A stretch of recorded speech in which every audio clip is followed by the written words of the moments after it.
দাঁড়াও, এই মানুষটার নাম ধরলাম অর্ণব।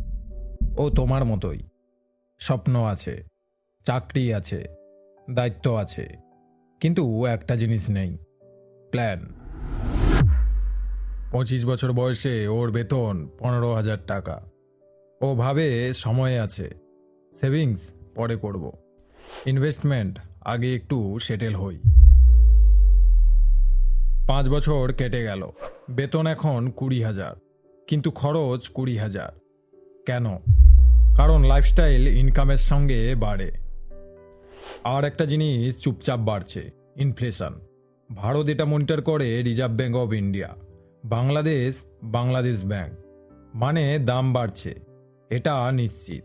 কিন্তু অর্ণবের ইনভেস্টমেন্ট শূন্য। ধরো অর্ণবের 25 বছর বয়সে মাসে 1,000 টাকা এসআইপি শুরু করত, গড় 12% রিটার্নে। 30 বছরে সেটা দাঁড়াতো প্রায় 35 লাখ টাকা মতো। মোট ইনভেস্টমেন্ট তার 3,60,000 টাকা। বাকি টাকা আসতো সময় থেকে, কিন্তু ও শুরু করেনি। 40 বছর বয়সে অর্ণবের ইনকাম ভালো, কিন্তু তার সেভিংস কম, কারণ তার ইএমআই আগে, অ্যাসেট পরে।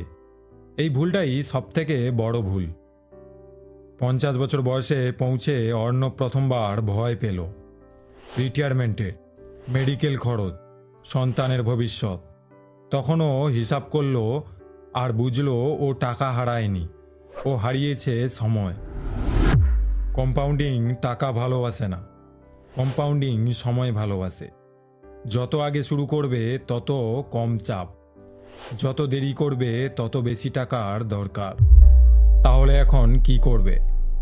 6 মাসে ইমার্জেন্সি ফান্ড, অপ্রয়োজনীয় ইএমআই বন্ধ, একটা ডিরেক্ট প্ল্যান ইকুইটি ফান্ডে এসআইপি, অটো ডেবিট অন, কমপক্ষে 5 বছর হাত না দেওয়া। অর্ণব কাল্পনিক, কিন্তু ওর গল্প বাস্তব। প্রশ্ন হলো, তুমি এখন কোন বয়সে দাঁড়িয়ে? 25, 30 না 35? আজ শুরু করলে তোমার 50 বছর বয়সের ভার্সন তোমাকে ধন্যবাদ দেবে। না করলে সে তোমাকে দোষ দেবে না, কিন্তু চুপ করে কষ্ট পাবে। এই চ্যানেলে আমরা টাকা নিয়ে ভয় পাবো না, বোঝার চেষ্টা করব। কারণ কম টাকা সমস্যা না, কিন্তু ভুল সিদ্ধান্ত নেওয়া বড় সমস্যা।